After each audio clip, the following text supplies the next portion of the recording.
In this guide, I'm going to show you how to use Meta AI on WhatsApp. Before we do get into this guide, make sure to like the video and subscribe to the channel with all notifications on. It really does help the channel and it lets us know that you want more content like this. We'd greatly appreciate it. And if at any point throughout this guide you did have any questions, just ask them down in the comment section below and we could help you out further. I'm going to be doing my best to reply to every single comment down there.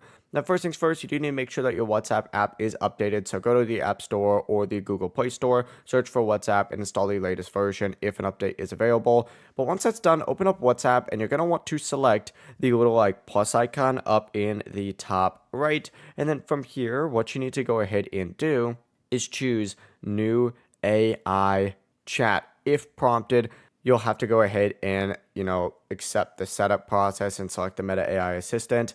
I've already done it, so it's not going to pop up in here for me, but if it's still not popping up for you and you don't currently have it done, just look down in the bottom right instead, and you're going to see Meta AI, and you can go ahead and select it right here as well. And as soon as you go ahead and start typing in here, it's going to create a chat. So as you can see, I have that Meta AI chat right here where I just asked it back on September 11th.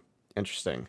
But yeah, I asked it, how are you? And it said it's good. But yeah, that's the full process. It really does help with the channel, and it lets us know that you want more content like this. We'd greatly appreciate it. And if at any point throughout this guide you did have any questions, just ask them down in the comment section below, and we could help you out further. I'm going to be doing my best to reply to every single comment down there. Have a great rest of your day, though. Peace.